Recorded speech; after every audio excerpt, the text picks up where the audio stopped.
This one hurt, guys. This 2-1 loss away at Brighton FA Cup hurt.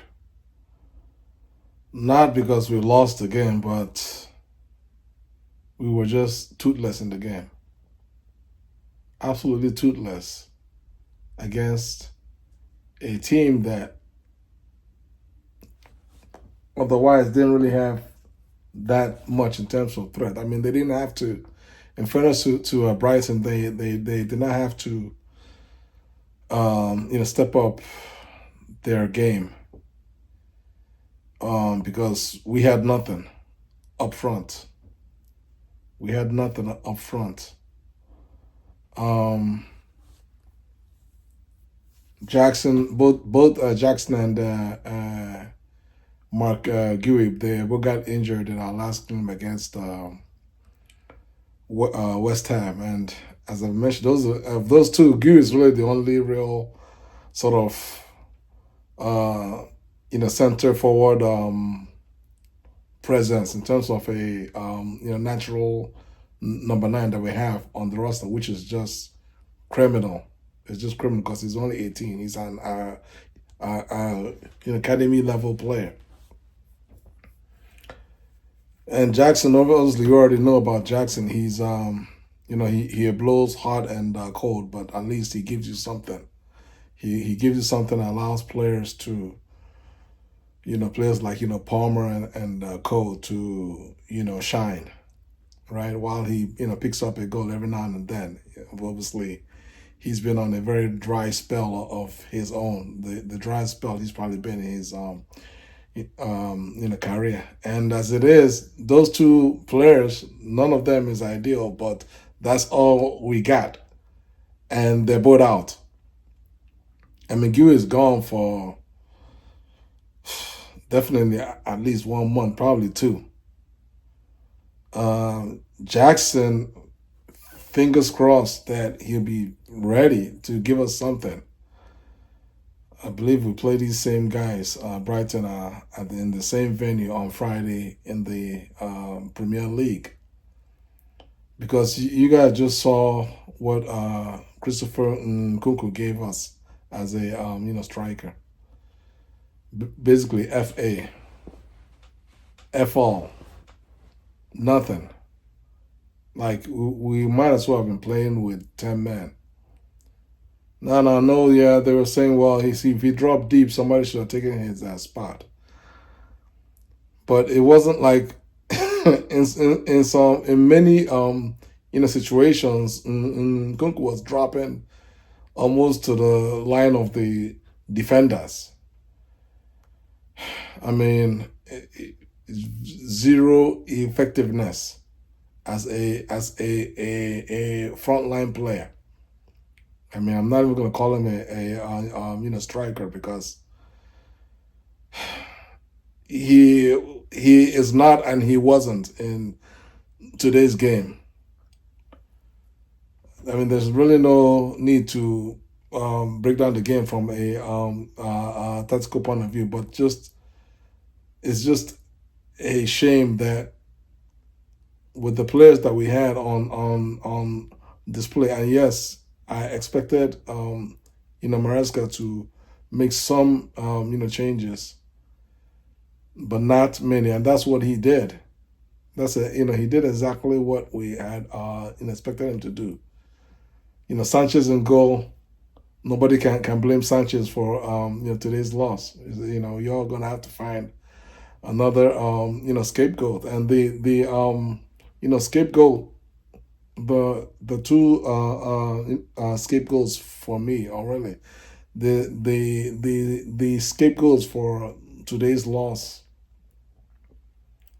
I mean, I obviously already mentioned NKUNKU. It's not really his fault because, like, we already know what he was going to give us there, which is nothing. So when you put him where he's going to give you nothing, well, don't be surprised when you get nothing. So that blame lies on Maresca, but you can't really blame Maresca because that's all he had, right? I don't know how we went through the whole summer.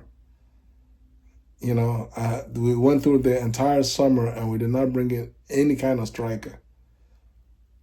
Like we had July and August. We had 2 months. We had 2 months to get a deal, any deal done for anybody that would fit the description of what Maresca needed to implement his style of football.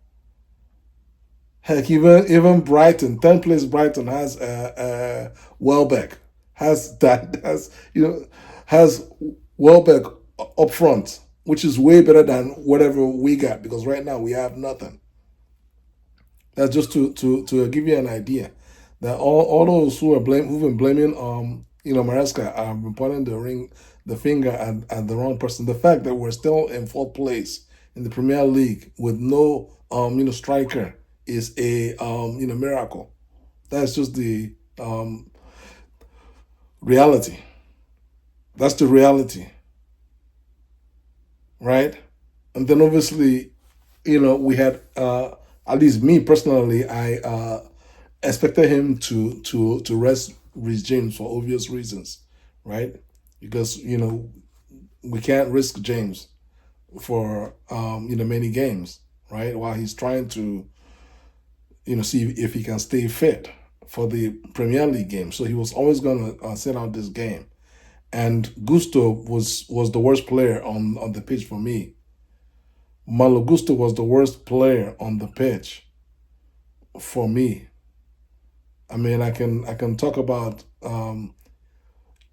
specific plays, but there's really no need. If you watch the game, you know exactly what I'm talking about. Then of course their second goal had to come off a handball, unintentional handball. But you already know, had it been a Chelsea unintentional handball that led to a goal, the goal would have been cancelled. VAR, I don't even think VAR even looked at it. I doubt whether VAR even looked at Mitoma's goal. I mean that goal has normally been reversed on VAR, intentional or not. It was a massive deflection off. Um, what's his name, man? Lamptey. Lamptey's right hand. His right hand's like here in an natural position. So it's not about whether it's an intentional or unintentional. His hand was way up, and made himself bigger, gave his team an advantage, which they scored directly off of the advantage. This is not like the West Ham game. It had not to. It's nothing like the West Ham foul that happened like they where Chelsea still need another 10 passes to basically score, right? So that goal never should have stood. But I mean this is Chelsea. We're too big, football club to blame a loss on a goal, right? I mean the main culprit is ourselves. The main culprit is ourselves. Our team was just horrible in the way that we played today. There was almost, in fact, there's no energy. It's almost as if like we didn't even want this game. I don't even understand the mindset that the players took going into this game, because we played as if this was just another game. This is an FA Cup, knockout to get to the round of 16, and the entire team was just horrible. I'm not even going to talk about the poor defending on Georginho's goal, their first goal. That was horrible. It was so wide open. He was so wide open. He had no choice but to score the goal, right? So I mean we're gonna have to figure it out. I mean, my concern right now is who's going to be the striker for the the next game, which is against Brighton in the Premier League. That's the main game. That we need to win that game. We need to go back to there, redeem ourselves, and win that game.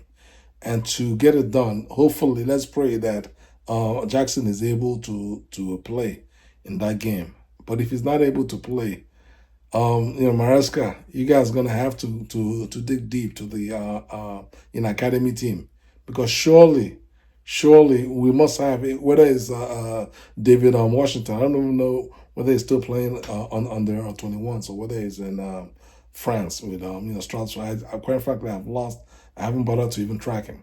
But surely we have at least somebody in our youth team that we can throw in that can give us a presence up front, because right now with Kiwi, and if Jackson's not able to play, we're gonna be playing with 10 men, and that's not where you want to be. Trying to hold on to fourth place. That's all I have. Take care. God bless you guys. Peace out, and subscribe to my channel. Peace.